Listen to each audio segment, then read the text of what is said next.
ಮಾನವೀಯ ಸ್ನೇಹಿತರ ಒಕ್ಕೂಟ ಕೊಡಗು ಜಿಲ್ಲಾ ವಾರ್ತೆ ಓದುತ್ತಿರುವವರು ಚೀರಂಡ ಚಂಗಪ್ಪ ಪೊನ್ನಂಪೇಟೆ.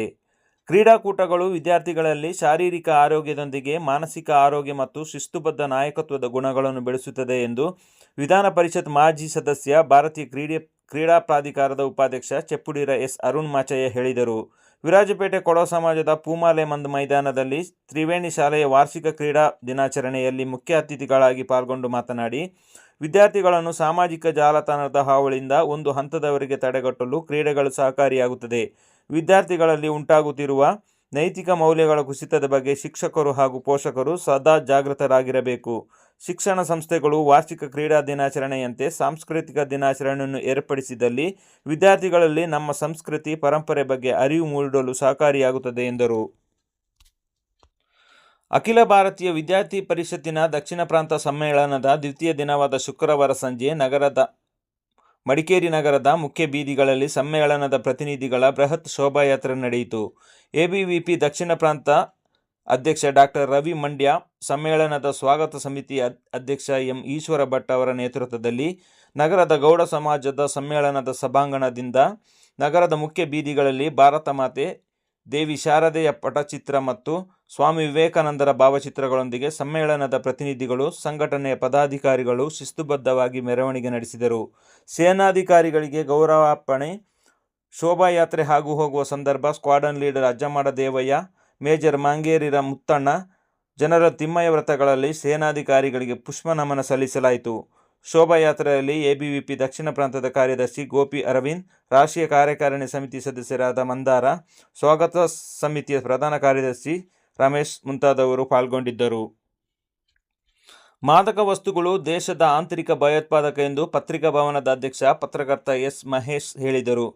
ಪತ್ರಿಕಾ ಪರಿವರ್ತನಾ ಟ್ರಸ್ಟ್ ಹಾಗೂ ಹಿಂದೂ ಜಾಗರಣ ವೇದಿಕೆ ವತಿಯಿಂದ ರಾಜ್ಯಾದ್ಯಂತ ಸಂಚರಿಸುತ್ತಿರುವ ಮಾದಕ ವಸ್ತು ವ್ಯಸನ ಜನಜಾಗೃತಿ ರಥಯಾತ್ರೆ ಸೋಮವಾರಪೇಟೆಗೆ ಆಗಮಿಸಿದ ಸಂದರ್ಭ ಜೆಸಿ ವೇದಿಕೆ ಬಳಿ ಆಯೋಜಿಸಿದ್ದ ಜಾಗೃತಿ ಕಾರ್ಯಕ್ರಮವನ್ನು ಉದ್ದೇಶಿಸಿ ಮಾತನಾಡಿದರು.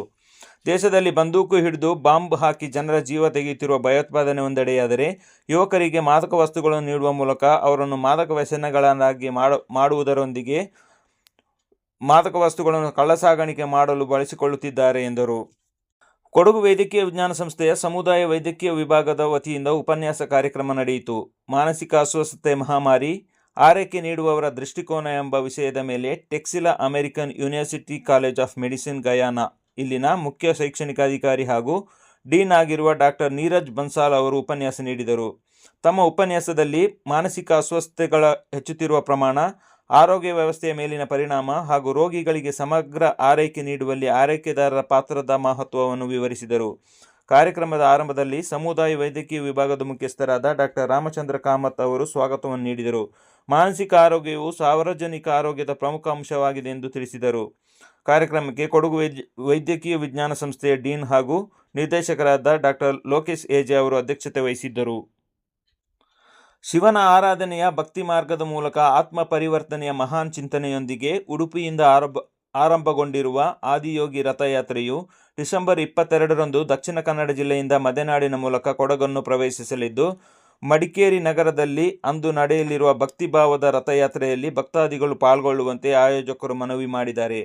ಕೊಯಮತ್ತೂರಿನ ಈಶಾ ಯೋಗ ಕೇಂದ್ರದ ವತಿಯಿಂದ ಶಿವರಾತ್ರಿಯ ಹಿನ್ನೆಲೆಯಲ್ಲಿ ಇದೇ ಡಿಸೆಂಬರ್ 7ರಿಂದ ಶ್ರೀಕೃಷ್ಣನ ನಗರಿ ಉಡುಪಿಯಿಂದ ಆದಿಯೋಗಿ ರಥಯಾತ್ರೆಗೆ ಚಾಲನೆ ದೊರಕಿದೆ. ಯಾತ್ರೆ ಫೆಬ್ರವರಿ 13ರಂದು ಕೊಯಮತ್ತೂರಿನ ಈಶಾ ಕೇಂದ್ರವನ್ನು ತಲುಪಲಿದ್ದು, ಒಟ್ಟು 1000 ಕಿಲೋಮೀಟರ್ ಅಂತರವನ್ನು 70 ದಿನಗಳ ಕಾಲ ಕ್ರಮಿಸಲಿದೆ. ಈ ಸಂದರ್ಭ 100ಕ್ಕೂ ಹೆಚ್ಚಿನ ಗ್ರಾಮಗಳನ್ನು ಹಾದು ಹೋಗಲಿದೆ ಎಂದು ಈಶಾ ಯೋಗ ಕೇಂದ್ರದ ಸ್ವಯಂ ಸೇವಕರಾದ ಎಂ. ಧನಂಜಯ್ ಸುದ್ದಿಗೋಷ್ಠಿಯಲ್ಲಿ ತಿಳಿಸಿದರು. ಕೋಕೇರಿ ಗ್ರಾಮದ ನೀಲಿಯಾಟ್ ಶ್ರೀ ಶಾಸ್ತವು ದೇವರ ಕೊಂಬಾಟ್ ವಾರ್ಷಿಕ ಉತ್ಸವವು ಶ್ರದ್ಧಾಭಕ್ತಿಯಿಂದ ಸಂಪನ್ನಗೊಂಡಿತು. ಉತ್ಸವದಲ್ಲಿ ಕೊಂಬಾಟ್, ಪೀಲಿಯಾಟ್, ಬಿಲ್ಲಾಟ್, ಕತ್ತಿಯಾಟ್, ತೇಲಾಟ್ ಸೇರಿದಂತೆ 18 ಥರದ ಪೂರ್ವ ಪದ್ಧತಿ ಕುಣಿತ ವಿಶೇಷವಾಗಿ ಆಕರ್ಷಣೆಯಾಗಿತ್ತು. ಪ್ರತಿ ವರ್ಷದಂತೆ ಈ ವರ್ಷವೂ ಮೊದಲು ನೀಲಿಯಾಟ್ ಶ್ರೀ ಶಾಸ್ತವು ದೇವರ ಸನ್ನಿಧಿಯಲ್ಲಿ ಗ್ರಾಮಸ್ಥರು ಎತ್ತು ಹೇರಾಟ ಹಾಗೂ ವಿಶೇಷ ಪೂಜೆಯ ಸಲ್ಲಿಸಿ ಬಳಿಕ ಸಮೀಪದ ಶ್ರೀ ಭಗವತಿ ದೇವಾಲಯಕ್ಕೆ ಬರಲಾಯಿತು. ನಂತರ ಸನ್ನಿಧಿಗೆ ಸಂಬಂಧಪಟ್ಟ ವ್ರತಧಾರಿ ಗ್ರಾಮಸ್ಥರು ವಿಶೇಷ ರೀತಿಯಲ್ಲಿ ಕೆಂಪು ಮತ್ತು ಶ್ವೇತ ವಸ್ತ್ರಗಳನ್ನು ಗೆಜ್ಜೆ ತೊಟ್ಟುಕೊಂಡು ದೇವಾಲಯದ ಪ್ರಾಂಗಣದಲ್ಲಿ ವೃತ್ತಾಕಾರವಾಗಿ ಪಡುವ ಎಂಬ ಚರ್ಮವಾದ್ಯಕ್ಕೆ ತಕ್ಕಂತೆ ಲಯಬದ್ಧವಾಗಿ ಹೆಜ್ಜೆ ಹಾಕುವುದು ಆಕರ್ಷಕವಾಗಿತ್ತು. ನೆರೆದ ಭಕ್ತಾದಿಗಳು ವೀಕ್ಷಿಸಿ ತನ್ಮಯರಾದರು.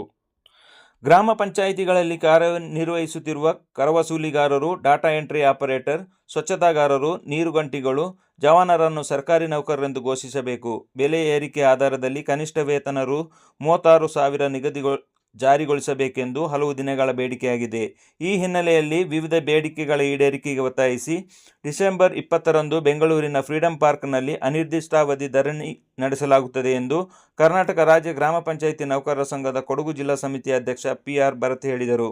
ವಿರಾಜಪೇಟೆಯಲ್ಲಿ ಕರಪತ್ರ ಬಿಡುಗಡೆಗೊಳಿಸಿ ಮಾತನಾಡಿದ ಭರತ್ ಅವರು, ಇಡೀ ರಾಜ್ಯದಲ್ಲಿ ಸುಮಾರು 63,000 ಮಂದಿ ಗ್ರಾಮ ಪಂಚಾಯಿತಿಗಳಲ್ಲಿ ವಿವಿಧ ಹುದ್ದೆಗಳಲ್ಲಿ ನೌಕರರಾಗಿ ಕಳೆದ ಹಲವಾರು ವರ್ಷಗಳಿಂದ ಕೆಲಸ ಮಾಡುತ್ತಾ ಬಂದಿದ್ದಾರೆ.